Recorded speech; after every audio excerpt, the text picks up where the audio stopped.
Thinking that Bitcoin will go to $1 million is thinking too small. And not because Bitcoin is going to 2, 3, 10, $20 million, which it will, but rather because we are using the wrong denominator. We are still thinking in the old system. Did you hear about the fish in the water? There's one fish swimming to another fish, and the fish is asking, how do you like the water today? And the other fish is answering, what water? We have been swimming in the fiat water, in the fiat ocean, so long that we forgot that the water is broken, that the fiat ocean is not the right ocean for us to swim in. So today, Jeff Booth gave an absolute masterclass on why we need to upgrade our whole system from thinking about the fiat system and switching over fully and completely to a new system called Bitcoin. By the end of this podcast with Jeff Booth, a $1 million price target will feel very small. Enjoy. You have that very calm, not shouting, but like very calm confidence in your thesis around Bitcoin and what monetary systems and how the future world looks like. And I wanted to start with that question: where does this confidence come from? Like, why do we have it? I think from, for me, first thinking in first principles and then understanding my role in it, and everybody's role in it. So we have so thinking in first principles, let's start with, is the natural state of the free market deflation or not? And everybody nods and says, yes, it is. And it is, because we have to compete with what was there before as entrepreneurs. And people only use our product or service if it provides them more value. So it's an axiom. It is true that the natural state of the free market is deflation. Prices should fall, we should gain abundance. But that also means, and so that's a first principle, right? And if you start from there, that first principle, and you realize, you look at the world and all history books and everything we've ever lived in, you realize that we've never lived in the free market. And that should shock you, right? Because that means most of your mental models are coming from a distorted market that has to get more and more distorted with time, that has to aggregate control to somebody else, and essentially you giving up your agency to somebody else. That's what it means at the bottom. And so as I went through my Bitcoin journey and realized that this is what I described in my book, two different forces colliding into each other, right? One, a productivity force of AI and exponential technology that should make prices fall in a free market faster and faster. And the opposite system that we lived in would have to extract more and more from essentially creating infinite units of money because the debt was already insolvent. But most people would get trapped in their mental model that existed before because it was, what I was talking about was so outside anything that had ever happened before.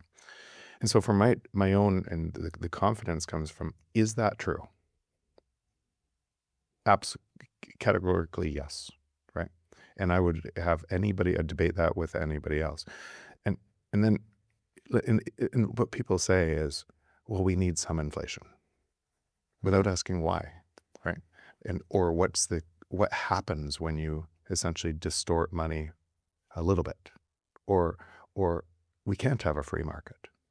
And then you ask why, and they have some sort of reason protecting their mental model that falls apart under any scrutiny when you ask them. So just that first principle, what I said, has a really hard time on people's brains because they have to move through that. It was that for me too. Same thing, to understand that is true, but we've never lived that before.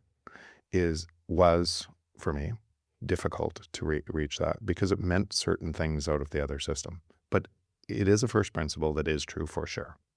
Now, the next thing is could Bitcoin provide that? Could Bitcoin impose what I just described without getting captured by the other system? Because in all of history, we've never had what I just described. And if we've never had what I just described, then we must be the choke point because we were part of the other system that always got captured, right? And so I spent probably 15,000 hours trying to poke holes in Bitcoin to could it actually survive what I just described, because the momentum of everybody's mental model thinking prices go up would give more weight to a system that we were giving away our agency to somebody else. And what I came to the conclusion, and this is the heart of your question, is I got to decide. When you run a node, you take agency. And the nodes determine what this looks like. And I download software, I run a node, and I determine what the miners, what's good or bad and everything else. And I'm joined with tens of thousands of people around the world that are all decentralized, so Bitcoin isn't this thing outside of us, it is us. And by deciding to put my energy into something that is decentralized and secure, I help secure the network and the protocol. And I'm one of tens of thousands of people all over the world that is building a new protocol, that is part of the building of the new protocol that enforces what I just said. And so to believe that it could get attacked or killed would be saying, I believe somebody else is more powerful than me. I'm going to give my agency to somebody else through fear. And so that's where I think strength of conviction comes from. And as the more people know that, and this is what I see in you. This is what I see in somebody. It's what I see in a whole bunch of Bitcoiners who've been over in the other system and chosen to move to the new system. And as if they've chosen to move to the new system, their lives just get better. Everything gets better, because they're never going back. Right? And so what gives me strength in this isn't it. And remember, my mode of operation is, or my learning on this is, how many people are going to get burned by playing in the old system and believing in somebody else's agency over them, that they're more important, giving away through Elon Musk or anybody else, all the talking heads, right, that are propagating a system of inflation and or fear without a solution. And so there'd be so many people, 8 billion people, right, that would be living in this old mental model. And in percentage, very few that would be living in the new model.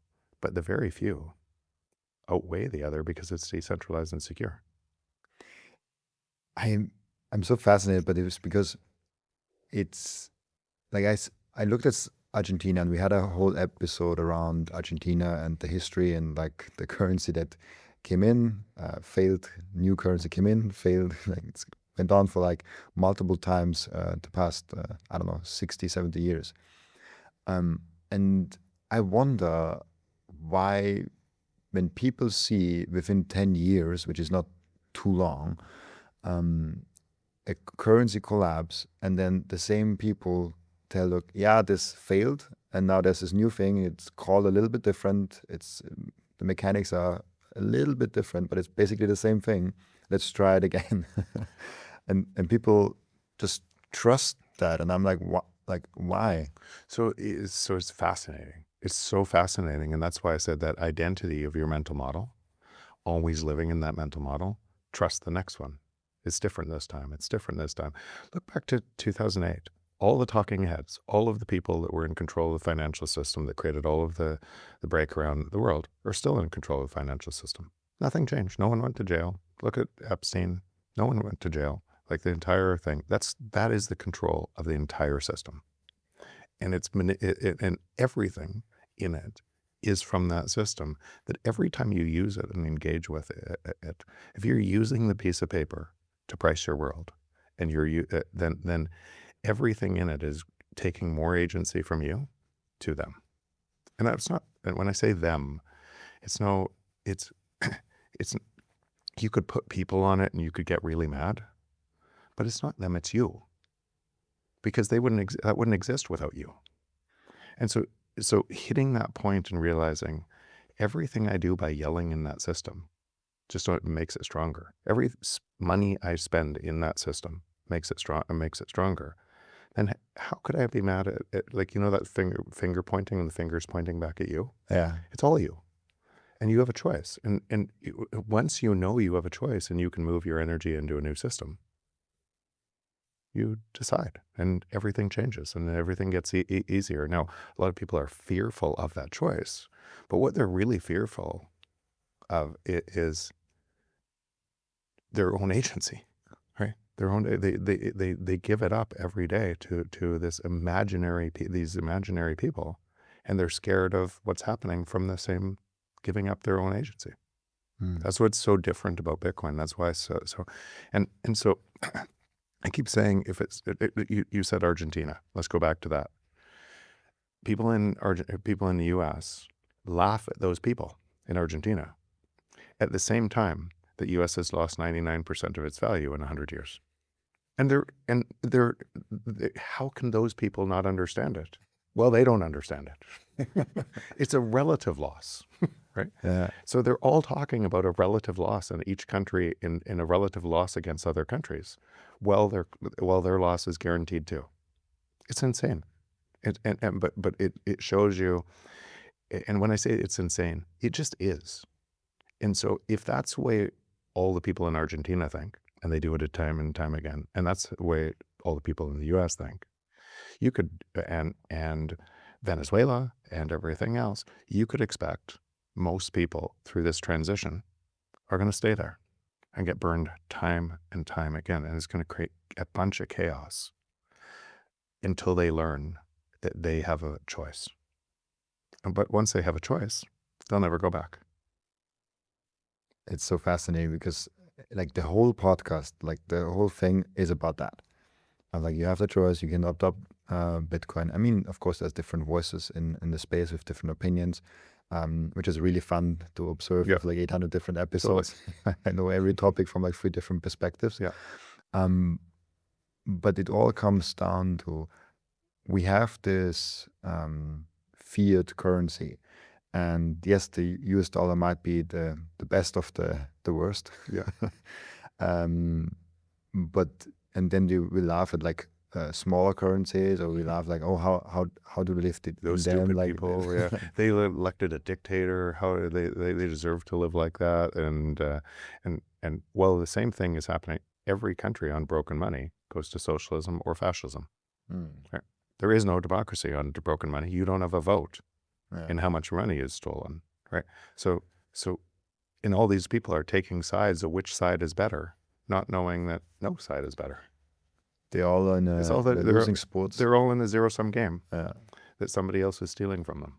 Let me admit something quite embarrassing for a guy that talks all the time about Bitcoin self-custody and comes from an IT security background. For years, my passwords were a mess. I reused the same passwords, I used weak passwords, and I didn't care if they were properly secured and which company was behind the servers. And the scary part of that is, once someone gets into my email or YouTube or Spotify, it could take months to recover, if I could recover it at all. So I basically closed the vault to my Bitcoin, but left my digital front door completely open. We Bitcoiners always preach not your keys, not your coins, but we're giving away all our data to the big tech servers. Your passwords, your identity, your accounts. That's why I personally switched away and started using Proton Pass. It's the same Swiss team that is also behind Proton Mail. Everything is end-to-end encrypted, so not Proton and not anyone else can read your data. It's the same idea for holding your own keys for Bitcoin, just for your digital life. And look how simple this is. I will make a new account with you guys. Click sign up. We're putting our email here. Should I use my own email, or do I hide my email with a random email automatically assigned by Proton? And there you go. I have a brand new Reddit account. It's that simple and that quick. But what if I want to log in? I just click here once instructions on the login button, and I automatically get the passkey sign-in from Proton. With just one click on it, I'm signed in. And of course, it also stores all the two-factor authentication codes. And if my credentials ever show up in a data breach, it warns me so I can act very fast. If you care about holding your own Bitcoin, you should also care about holding the control of your own data. It's the same fight. And the best part is you're not sacrificing your convenience. It's privacy and security by default, and you can start for free right now. And if you want to upgrade to Proton Plus, you get that for just $1 for your first month. Link is in the description and in the pinned comment down below. So go to proton.me/pass/Robin Seyr. Make sure you close your digital front door. It takes you 5 minutes and €0 to start with. Again, that's proton.me/pass/Robin Seyr. I want to talk about the current state of Bitcoin. There's been a lot of things happening since the first time we talked. I mean, Bitcoin treasury companies were not a thing when we first talked. The NOTs versus core thing, the BIP 110, and probably like 100 other things that happened in Bitcoin the last couple of months and years. What are you kind of seeing right now of the state of Bitcoin that makes you very hopeful, and maybe also one thing that like makes you like fearful, or like not fearful, but like worries you a little bit? So where do we want to start on this topic? Because you could go, again, a lot of these topics are what you would expect to happen from that mental model I just said, right? And so what my thing I keep saying, if Bitcoin stays decentralized and secure, everything changes. It imposes this world I talk about, where abundance flows to everyone. You have 8 billion people in service of 8 billion people, and prices fall faster and faster. I realize how hard that is to believe because it's never existed before. I understand. And I understand how most people will fight it and lose everything by fighting it, or trying to play the zero-sum game as the zero-sum game has always been played. And so that'll feel like an enormous push. And all I say is, if it stays decentralized and secure, it doesn't care about any of this.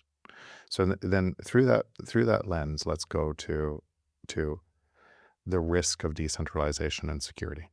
And through both of these things, I will take one and then the other. So let's say treasury companies. They would match a mental model that the vast majority of what the world has. You have an asset like gold. You have broken money on top of gold. Because you have broken money, you have an inflationary environment, and gold centralizes. And once gold centralizes, the rules change in gold, and the whole thing collapses. So from a treasury company perspective, where does the interest come from? And the interest comes from either more printing of money, more units. So that would match. Everybody thinks prices go up. They're measuring Bitcoin and prices go up, when Bitcoin's the opposite. The free market, prices go down, value goes up for everyone. But if you're measuring Bitcoin in a piece of paper, then and prices go up, which would match your belief of the world, then it'd be really tempting to say, somebody's giving me 11.5% interest, and I'm going to give my Bitcoin to them and take the 11.5% interest. And that would centralize Bitcoin. More and more people would do this, and you'd have a derivative claim on Bitcoin. You probably wouldn't run a node. Right?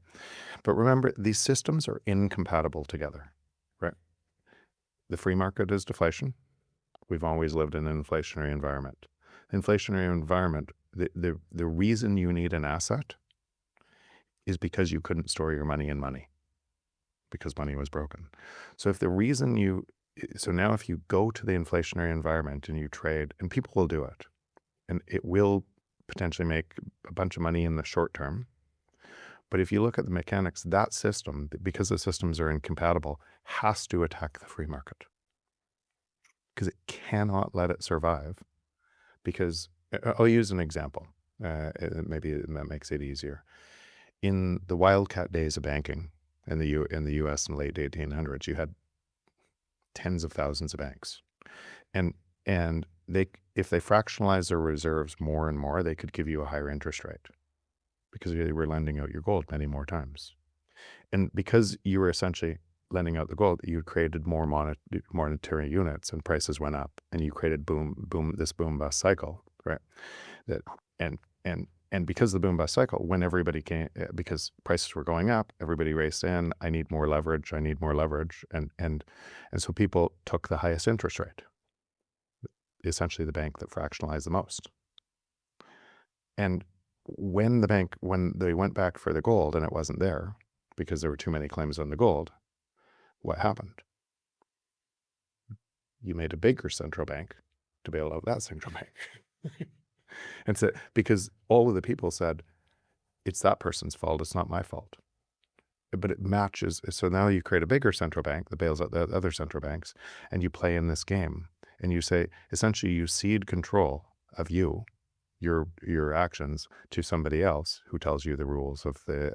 And that's essentially the creation of the Federal Reserve is a culmination of what I just said, to bail out and then the banks centralize, they get bigger and bigger and bigger, bigger one on top, and everything's manipulated from that from that design, all caused because you were taking risks. So that centralization is not them, it's you, right? So what you can see is what will happen is a lot of people will follow the same playbook in Bitcoin. And they'll go to this, and they'll go to the ETFs, and they'll go to these things, and these things will appear to them as normal because it matches theirs. Now, that plays forward, so Bitcoin has more centralization of coins. When that system gets liquidated, because prices don't go up in monetary units that can't move, prices only go up if you create more monetary units, right? When that system gets liquidated and comes after to try to change the nodes, right? Whether that's next year or the year after, everything else, the people running the nodes probably say, I don't care about US coin or Seyr coin or whatever. They probably say, I'm running my node and you can do whatever you want. And that system goes to zero. It's a margin call on the entire system. So if you're holding a derivative instrument on top of a coin that you think has value, that has no value because the Bitcoin protocol stays decentralized and secure, everything is gone. Like it looks like Bcash, and Bitcoin just keeps going. And so you're taking a huge risk. And the world will take that huge risk because they misunderstand what Bitcoin is and what it looks like. Now, at the same time, that takes us into the next example, Bitcoin Core versus NOTs. And you could expect, my operating framework is, in 5,000 years of human history, if we've never had this decentralized secure protocol, then the odds of us keeping it are or at least my offer was really low, until I realized I increased the odds of us keeping it by talking about this, right? And adding more people and more voices. And when I'm watching the people defend this network, core versus NOTs, as an example, and I want to be careful.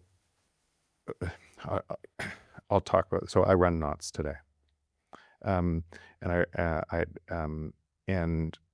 why I run NOTs today is because my expectation of core. So what core did with increasing of up returns and everything else was not the Bitcoin that I want, right? And it felt like it was imposed on me, right? And here's what a small group of people want without and what I would expect in any centralized organization, core too, right? And I'm not going to say bad people, because I traveled with Gloria in Africa. But what I couldn't believe is And she was a nice person, like really nice person. But what I couldn't believe is she didn't own Bitcoin. Really? She didn't own Bitcoin. That's She crazy. didn't know very much about Bitcoin. And more so, she had no idea of kind of my thesis on the free market. But how would you expect somebody to know something that's so different to what you've always been told, right?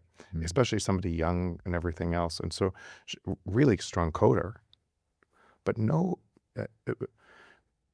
understanding Cypherpunk Manifesto, not understanding everything else. I got to this thing and I went, wow, this is really fascinating. That this is one of the core developers that doesn't know this. And I thought, interesting that what would I want? What would I do if I couldn't kill Bitcoin? I would do a social attack on Bitcoin. If I was the control system, I had unlimited money. I'd do a social attack on Bitcoin, where I would grab some developers, I would befriend them. Every time they were attacked by this crazy group of people, I would get closer, right? And I'd say, your job's so hard, right? Because these people are so crazy. And with that, I would move them to inserting something that might actually give me more control later. That's what. So I would slowly whittle away the potential decentralization and security. And when I look at some of Hodlnaut's work and everything else, it matches exactly what I would expect. It matches exactly what I saw in this. And before Hodlnaut's work, I was running core because that's my expectation. And I traveled for 2 weeks with Gloria in Africa, and not a bad person, but from a system design, I couldn't understand that. So I haven't yet talked about Bitcoin 10. I haven't, because I want people to do their own work on why. I don't want them to just trust blindly in me. And then if you took the opposite, but that is aligned more to the Bitcoin that I want to see. Mm. The question I have is this the war that I want to fight on, or is the bigger war coming that I want to fight on?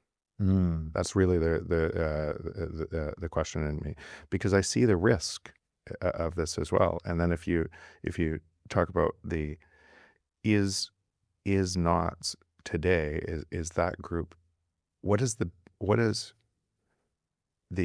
we don't recreate the same thing over here in a new group. Yeah. Right. And so right now I see the fighting and everything. I see both sides of this thing. And one more piece. The status quo bias of what's always worked is the trap because you don't want to break it, to keeping it this way. And you hear people like Nick Carter saying, it doesn't matter what the nodes want. The BlackRock and everyone else tell us. And I think that's totally bullshit. Mm-hmm. Totally bullshit. And when people say that, I'm outraged by it. and outraged to the point of, my node tells you what I want, right? And that makes me lean more towards the intransigent minority, right? And the intransigent minority is what protects Bitcoin. We've seen this movie we've seen this, we talked about it in the car. We talked about when 2017 and the block size wars, we seen when the power, the economic power and the economic weight essentially tried to own Bitcoin, and the intransigent minority, the nodes, control Bitcoin. And so I think this thing is going to play out multiple times. If you just realize most people will be in the bulk of people will be in the other chain, right? And they always will be, because what we're talking about is it's never happened before, where the nodes actually had power. And if you take agency, now that means that at some point, there has to be a chain split. The question is when. And the question is, what does that look like, and how does which one wins? Because if the centralizing power wins, Bitcoin's dead. And that centralizing power has so much. Like, imagine, go forward a little bit, and Bitcoin's millions of dollars. A lot of people here have sold back to the other system, and you feel like you face a real risk of losing millions of dollars a coin, or holding the line. And what do you do? And so that will tell us. It's so fascinating because there's like multiple paths in my head right now, but one path maybe that is interesting, because Bitcoin is democracy. Like, I think each person votes with their own node, and they decide how they want to have it. And now I don't want to compare Bitcoin Core with a political party. I think the comparison breaks down, but maybe it makes it easier to understand. There's like this party that makes those decisions, or like has like soft power in a way. They did something that the citizens of Bitcoin didn't like, and they're voting with their node, and they're like, I'll join a new network, either because I like it more or because I don't like the other ones. Is the future of the governance of Bitcoin maybe even like a multi-party system where there is not core versus nodes, but there's like core nodes and maybe a third party where it's so decentralized that not even one maintainer group is in any power, where we kind of keep it, you know what I mean? I believe that is going to happen. I believe that's it. But and when I don't like the political reference, because in the political reference, we've again given away our power to somebody else who's extorting us, right? Every political party isn't based on democracy. Yeah, it's based on control. And so you don't have a vote in the democracy. In this one, you have a vote of what this looks like for yourself, and you should exercise that vote. You should do the work. Now, it feels, even in this conversation, if you're on one side or the other, then it can really then you don't want to hear the other side, right? And so that creates this massive nonsense on Twitter that goes back and forth. And when I say the nonsense, I actually like some of it, because I get to see the entire consensus, right? I can get to see what, I've said this before, but the difference in Bitcoin versus anything that's ever been is we used to get told in this little box what we were allowed to see. And in Bitcoin, you see it all. And you see on one side, the crazy that is sometimes genius, and the other side, the crazy that's sometimes genius. And you see all the different people vying for control through social attacks and in-group bias, out-group bias, and everything else. And you get to weed through it all and decide what's right for you. I love that. I love that, because I get to see it all. I learn from a whole bunch of brilliant people on both sides, people that sometimes like infuriate me, but sometimes wow, right? and I get to decide. So all of it, all of that chaos, all of everything else is part of building something that is very different. And that's why I'm so actually positive that it survives all of this as well, because of all of that. I'm not saying everyone will survive it. You might be on the wrong side of a chain fork, right? But that's what gives me a realization that this is going to work. This is going to impose a new reality because of that, because people will defend it with everything they have, and they're aware of the social attacks. Like, I'm completely aware of how people are manipulated and what it looks like. And I don't need to throw daggers at them individually. I just know how. Look at Epstein and all the politicians in power today, and all of what you hear from all of the media has to come from that same bullshit system. So why would this be any different? Right? Imagine if you had unlimited money to control people, and most people would take the money. Right?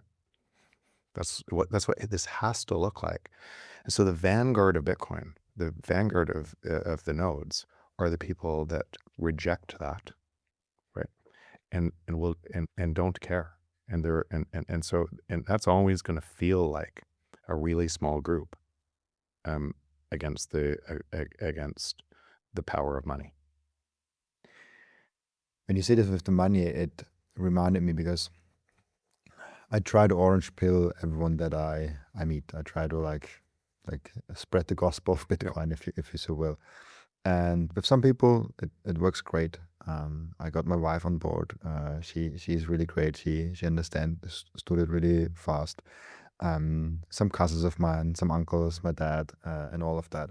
But then there are some that they don't quite get it. They have a lot of questions, and I then said them just like, because like, oh, like what is happening in Bitcoin, like what's going, and I was like, like there's also this stretch thing, and I was not even like selling, I was nothing doing like that. I was just like, oh yeah, they just pays 11.5% and it keeps the principal at par. Like that's kind of like how they want to have it. They're like, oh, I want to pay like it, and it's so interesting because if you make the comparison, and that reminded me of what you said with like the unlimited money. Yeah. If you have the means to like just give people money, like just give they just take it. Yeah. Without even questioning, like, is it secure? Is it dead? And like, it's like one conversation, it's like one thing, and they're like, oh, I want that. With Bitcoin, they're like hundreds of hours, and they're like, it's like it scares me. It's wild. It's so wild because once you're out of that system and you see how that system operates, you see through all of the things. But that's why I mean it's a social attack on, and it matches a story we believe in. And it always matches a story that we believe in because prices go up. And think about how crazy this is, right? I think everybody on the planet, Bitcoiners for sure, but everybody on the planet knows that the debt in the world is insolvent, right? That there's no way to pay back the debt in the world. The debt in the world globally is probably over 300 trillion. It's actually probably maybe a lot higher than that today, like with dark pools of capital and off balance sheet. But let's call it 300 trillion. And go look how much 300 trillion is, right? It's like, it's so outrageous. Like do a Google search of those of a million versus a billion versus a trillion, and then 300 million, and then ask the Google search or ask Claude or something, how long would it take to pay back at whatever dollars a second? And it's completely insolvent. It's a make-believe number. But that debt powers everything else. So your house, if that debt is insolvent, your asset on top of that is also worth zero. If that were to fail. All of the things you control on top of that you think you control based on this underlying assumption that this is solvent, are also completely zeros. And you live in an imaginary world that the only way these things don't go to zero, all of your wealth, is if your money gets debased at an exponential rate, that you lose your power to it. And people are taking higher interest rates within it to chase higher prices within it. And the whole thing is increasingly unstable. And they know it. And they absolutely know it. Nothing I just said there is a lie. You could look at the numbers. You could say, is this true from a system of that where money is lent into existence? That money has to increase at an exponential rate. And it also has to attack the free market. It has to usurp everything in the free market and move it to government control, or Tesla control, or SpaceX. It has to centralize everything, and everybody operating in that thing knows it, and they still operate it. And but again, when all of your centralized media is in the same thing, and all of the talking heads, and all of the people that you think are superstars, they're making so much money within the thing, and they're making money from stealing your money. The higher you are, the more you're stealing. Every single thing in that is feeding the same beast. It would feel, if somebody gave you a story that matched your belief from that belief, it would feel way easier to believe than what we're talking about. Prices fall, free market has abundance, everybody wins. You have to create value for somebody else to gain more, and they have to agree to that value to gain more. But it's interesting because the new system is imposing this, and it doesn't care about this. But what you realize is, because most people are even measuring Bitcoin from this system, they're likely going to get liquidated or be the wrong side of a chain fork at some point from that system, and it's going to be really messy. No matter if you already have self-custody or still have your Bitcoin on exchange, your generational wealth that you have in Bitcoin could be completely at risk. And that's why I highly recommend to you to give the Bitcoin Way a 30-minute free consultation call to check how secure your custody setup really is and what you can still improve. So head over to thebitcoinway.com/Robin. Again, that's the bitcoinway.com/Robin and get your free initial 30-minute call with the Bitcoin Way. With Microseed, you can engrave your 12 or 24 word seed phrase, the entire seed phrase, onto a 1-inch small washer. Yes, just one washer. All 24 words on that one washer. You can hide that thing everywhere. And even better, you don't need to buy a new kit every time you have to get a new wallet. You can make unlimited backups because Microseed is not selling the washer. Microseed is selling the device that stamps the washer. So you get the full kit with the device, with the washers, with the hammer, with everything you need to get started today. And you can make with that unlimited amount of backups. Go now to microseed.io. I finally and officially mine Bitcoin. This is not just something to stack more Satoshis, but it's most importantly also to support the network. Individual miners are the ones that keep the Bitcoin network decentralized. And by the way, you get KYC free Bitcoin. That's why I use Simple Mining. I get an actual proper Bitcoin miner. They set it up for me. They repair it if it breaks down. And most importantly, they let me choose the pool and even connect my own full node. I'm completely sovereign and I'm completely in control, and I can sign up with Ocean, no account needed. I just give them a Bitcoin address and then there's mining going on. No KYC, nothing. So if you're ready to mine Bitcoin, go to simplemining.io, tell them you come from Robin, and let's mine Bitcoin together. Because the more I dove into Bitcoin, the more I realized how small and early we still are. Yeah, it's crazy. Like I thought Bitcoin is a lot bigger when I first got into it, and it's like, oh yeah. First of all, there's not that many people that actually like run run the nodes, and also not that many people that like build in the space. Like it's quite like I'm doing very extreme with a lot of podcasts, but I have the feeling I know a good amount of people in this space already. After just like 2.5, 3 years ish. Yeah. And I saw that and I was like, it's so early, and the fiat system has been running since quite a while, and it's so huge. And at the same time, Bitcoin is, at least I haven't found something, very hard to compare anything to what we had in the past. Like there's nothing. There isn't a mental model for it. That's why that's why even in my book, I just talked to somebody before we came here, and I get this all the time. When I first read your book, I wasn't ready to believe it. Then I read it again. Then I read it again. Then I listened to some of the stuff, and like your model of the world, what I'm saying, it can't match, because your model of the world is constructed out of a different model of the world. And Bitcoin is an emergent property that ushers in and we are an emergent in it, that ushers in something entirely different. And it's so powerful, right? And the reflexive action, it gets stronger and stronger and stronger because as more people realize it, they move their time. And as they move their time, they move their energy to this new system that's being created that cannot be stopped by the system, because because of the emergent properties of us moving our time, right? And us understanding it. But every single person goes through the same thing.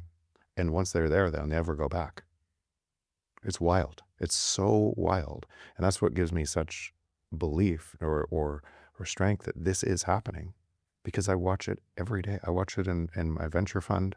I watch it in people that have invested in, I watched it in me, moving from one system to another. I watch it in you. And each person that does it, it unifies everything, and everything becomes easy, right? And their lives get better. And they start to the deeper they go, it starts to change them too, and the world that appears before them. And they start to not feed the beast that is trying to extract from them. It just is. They know it is. They know they know it's going to look like that. They know a whole bunch of people are going to get hurt. They hope people will understand this, and they move their time. I got asked it quite a lot, like what changed when you came into Bitcoin and all of that. And I thought one day very hard about like what do you actually get from Bitcoin? Like what does Bitcoin bring you? And I came up with 3 different things, because it's not one thing. And the first thing is the thing that most people come in because it's the number go up. It's the speculative asset. It's an investment. It's diversification to your stock portfolio. Whatever you want to describe it. It all comes down like, it's 6,000. Now it's 10,000. Then it's 20, 100. Like that's the number go up. The second thing is more interesting because you have to dive deeper. So running your own node, taking self-custody, connecting all of those. Maybe you have a miner also, and you have that freedom aspect of Bitcoin, which is extremely important and very, very good. And not a lot of people that are into that come to that layer. And then the third layer is for me the most interesting one actually, and this is where the fewest amount of people are, is the social layer. Yeah. It's I go to meetups, I go to conferences, I write an article, I write a book, I do a podcast, I create, I don't know, TikTok, Instagram reels, whatever. You spend in it. You spend in it. You're running a circular economy. You're part of it. And you're just like being a part of it. And it's very interesting for me that like this is kind of the top of the funnel. If I don't know, like the market. I think that's the way to look at it. Yeah. And like this is where you benefit the most if you are completely inside of, or like completely outside of the old system and like embracing the new one. And so I'd love to ask you the question, because I know for me, but I want to say it for me is, even on these podcasts, and you can tell the resonance with you and I on this, right?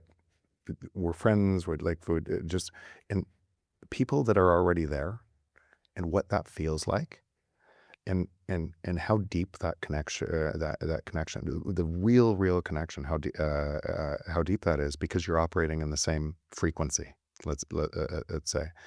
And my whole world is filled with those people. It's like, it's everywhere. And so,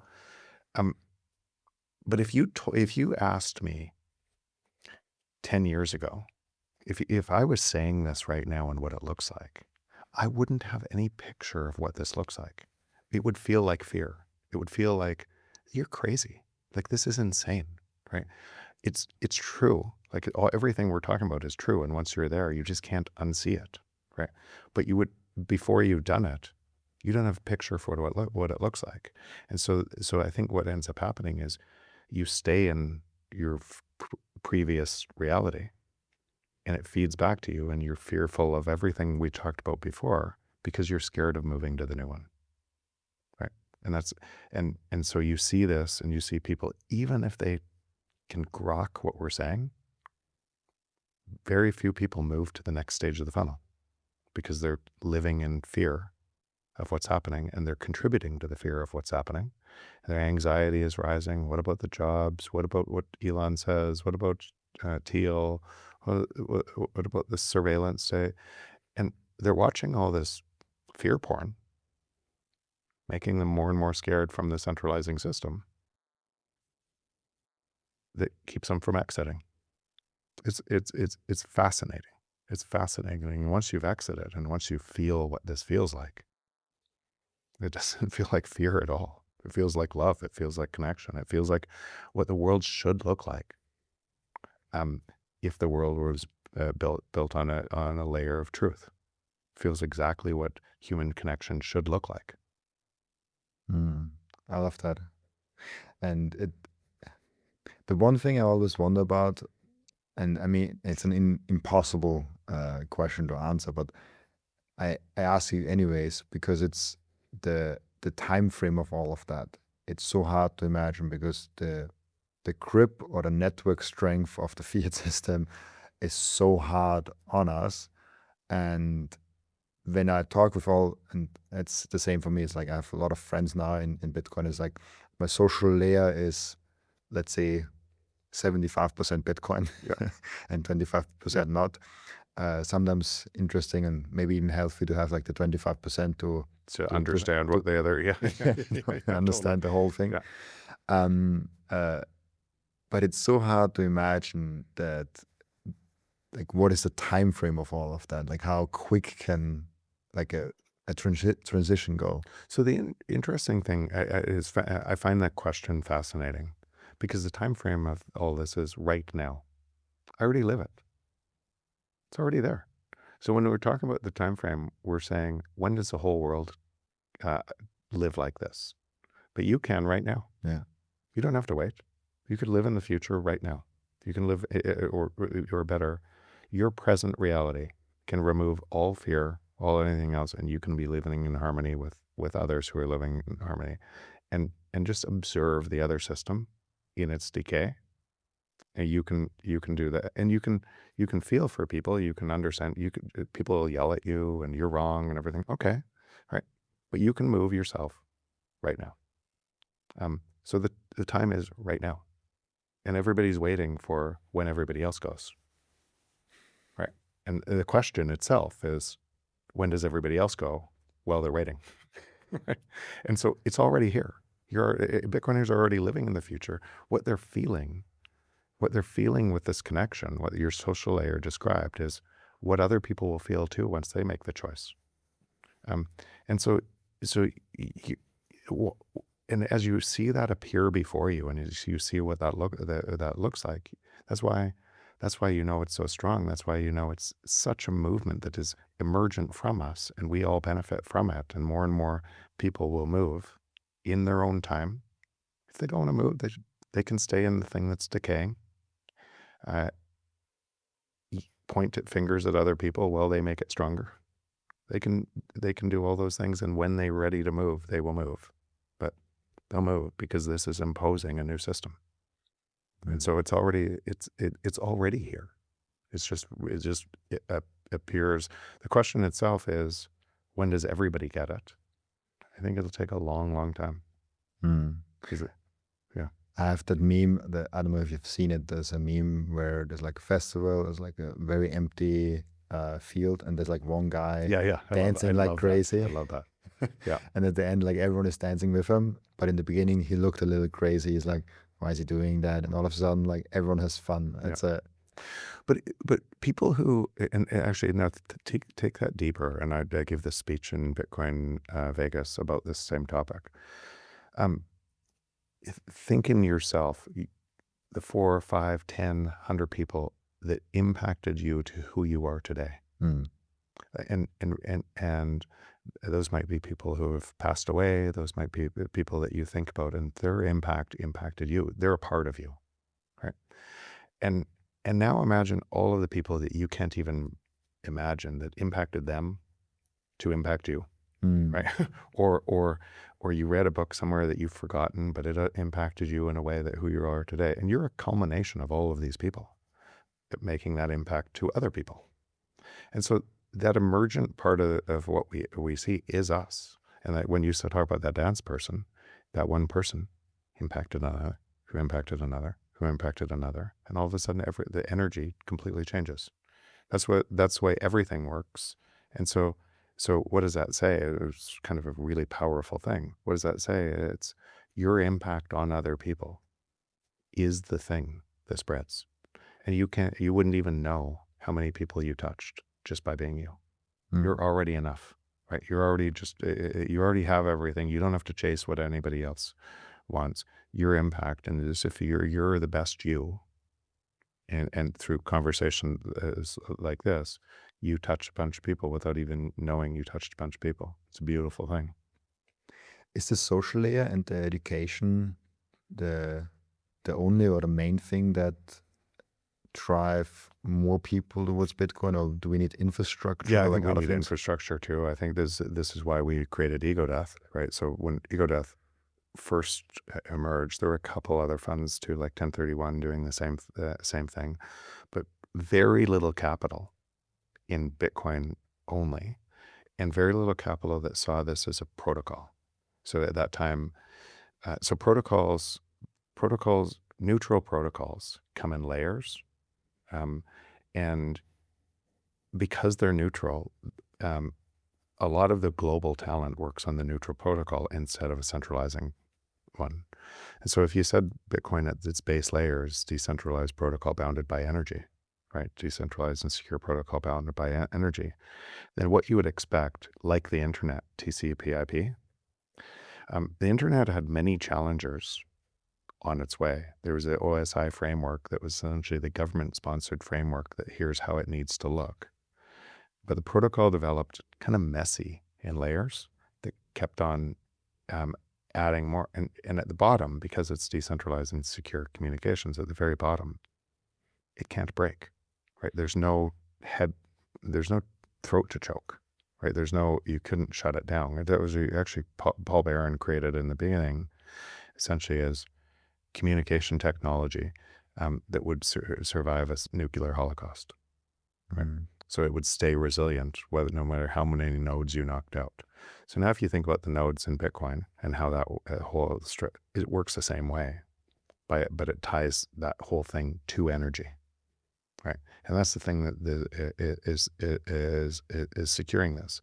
So if you saw this as a protocol, then at first, like when we started EgoDeath, Lightning failed probably 40% of the time as payment technology, right? It wasn't, because it wasn't robust enough. It wasn't, and there was, and it would make sense if you saw it as a slow old tech to Ethereum, Solana, all these other things, and all of these other use cases, instead of protocols that are emergent and come in layers. But we realized the protocols come in layers, and that if we invested in the best and the brightest, deep tech, and not that there wouldn't be challenges, right?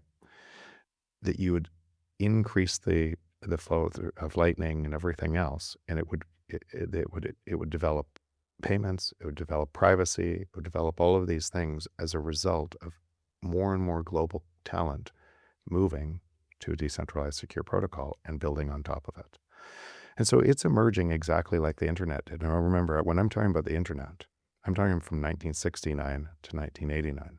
I'm not talking about from 1989 when most people first saw the internet and missed the internet, right? I'm not talking about in 2000 when Amazon fell from $126 to $3. I'm talking about if you own Bitcoin today, you own a part of the internet, the new internet that's emerging. But how many people held their Amazon stock from 2000? Right. Mm. So how many people will hold internet, the new internet from today?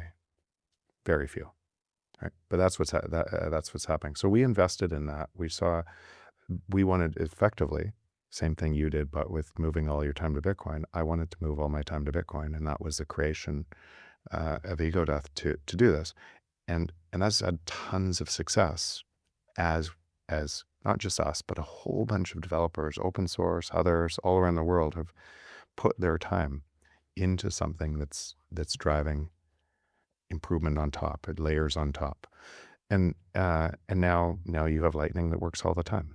You have Fediment and Cash, that you have privacy and payments.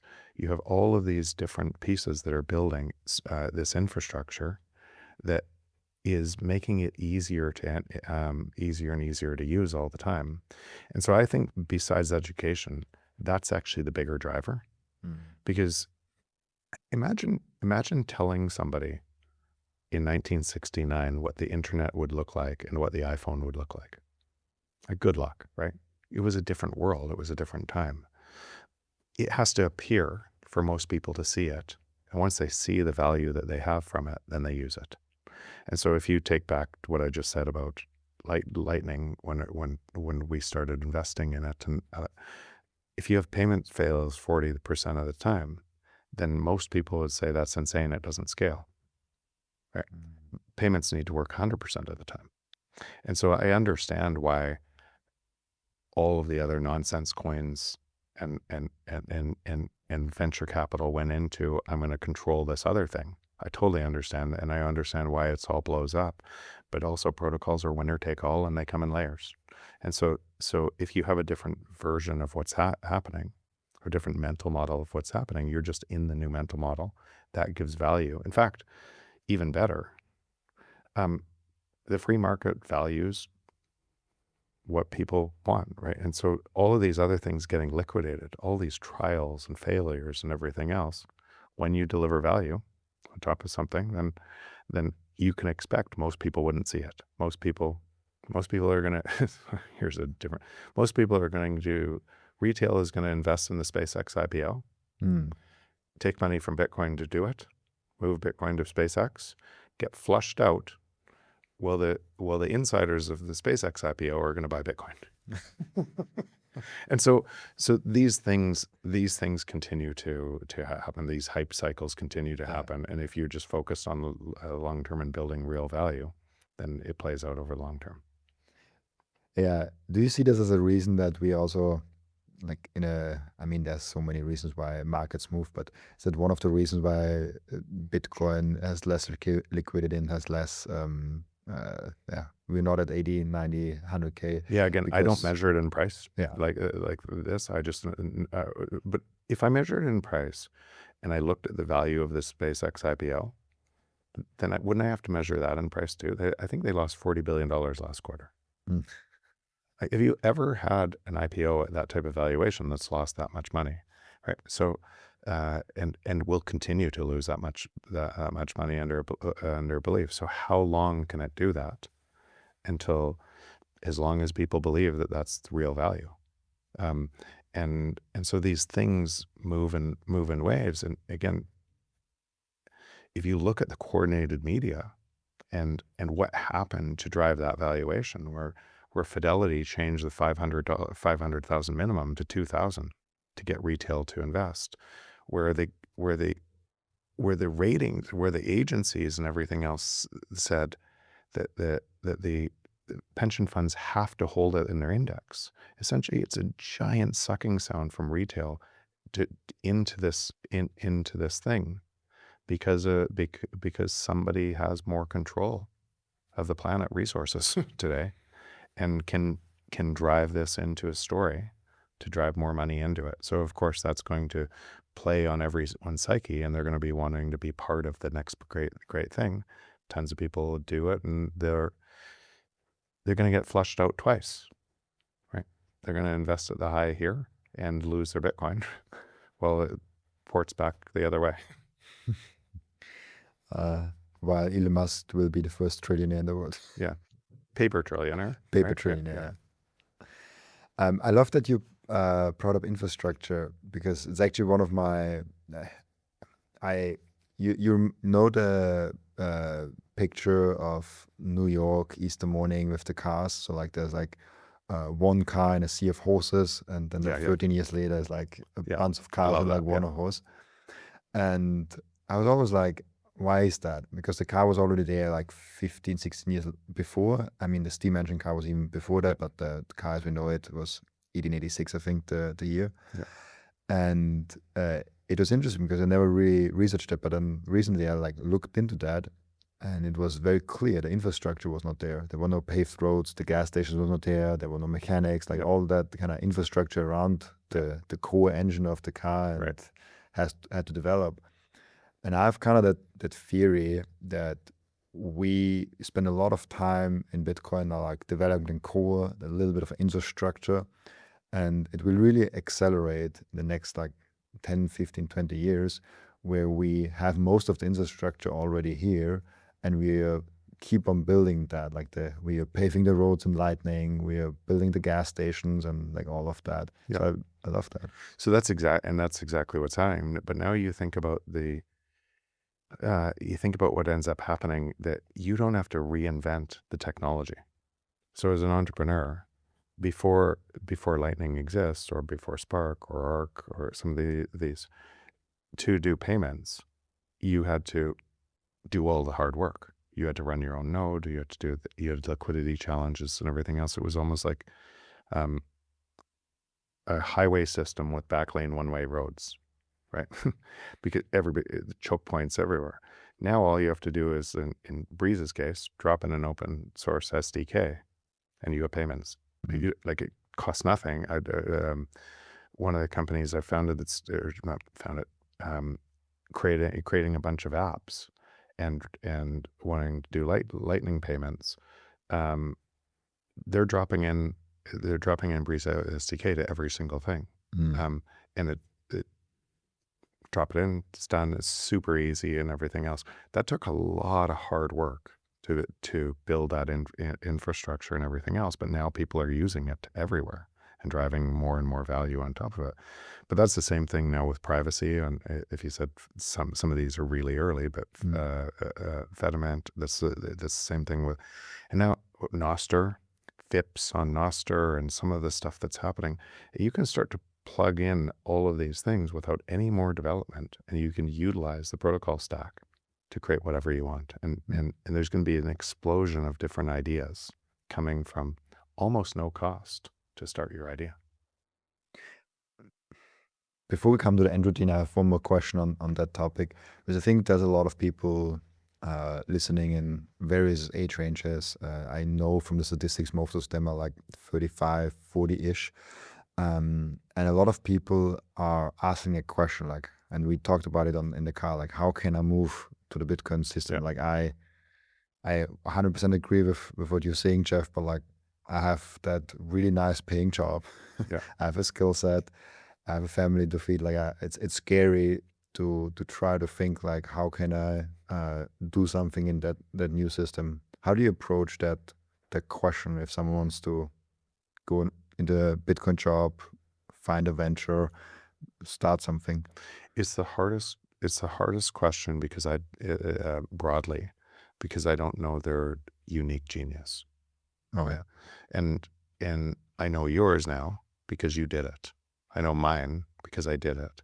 And what you do is you make the jump, and then you figure it out where the best thing is. And making the jump sounds scary because you're getting paid over here and you don't know over here. I went through the exact same thing when we started EgoDeath. I wasn't going to be paid over here until it was successful. And I was making the jump from something I was getting paid from. So I'm not telling anybody to make the jump, but I understand how hard that might seem. You have family, kids, everything else, and how to make the jump. So what ends up happening is you stay, and you say one day. What I would suggest, if that's the case, is before making the jump, draw a circle or a square around the time, and manage your time in which system. Say, how many hours am I spending scrolling TikTok or Twitter and everything else, essentially feeding fear porn and inside the other system? And how many hours am I truly spending time in the system?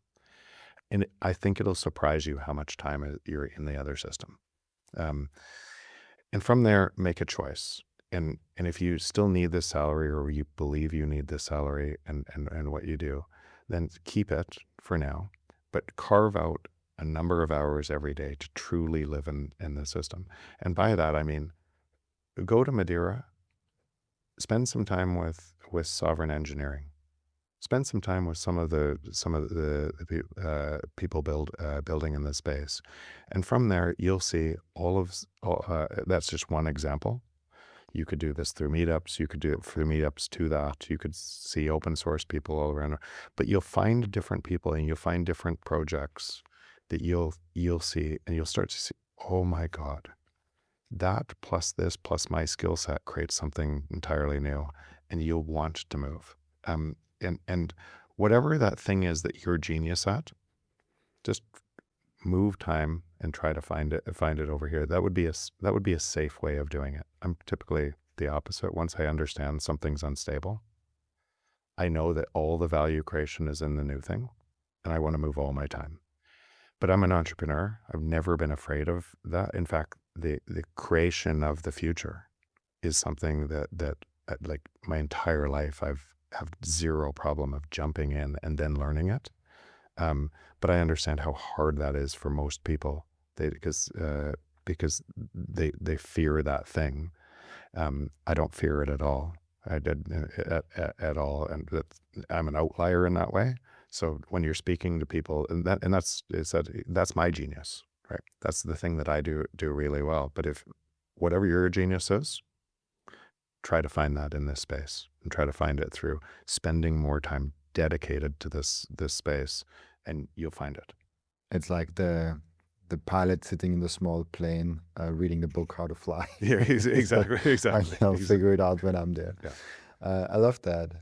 We have an end routine in the podcast where the previous guest is asking a question for the next guest. Yeah. And the previous guest asked you the question, what's your number one life advice that you have completely outside of Bitcoin that has, it's hard, but like has as little to do with Bitcoin as possible?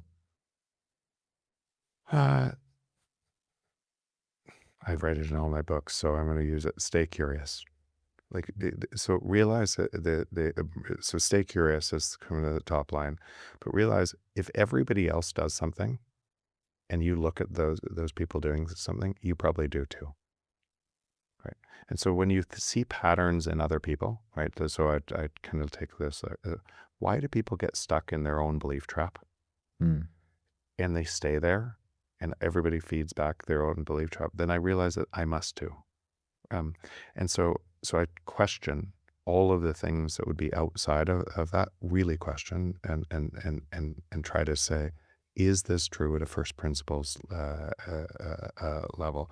Just so when you see the world that operates, when you see the way the world operates and other people operate, you probably do the same thing. So if you want real value in everything else, take that in, not that is good or bad or anything else. Just understand that and stay curious to it. I love that. Really cool. Thank you, Jeff, for being on the podcast. I usually ask where people can find you, but I think people know where to find you. Is there anything you want to shout out anyways? No, it's great. It's great to be here, and it's great to do this with you, Robin. Really, really my pleasure. Thank you so much, Jeff, for being on. Also, thank you so much for everyone that is watching and listening, for joining us today. As always, I'll be back. Love it. This was really cool. Thank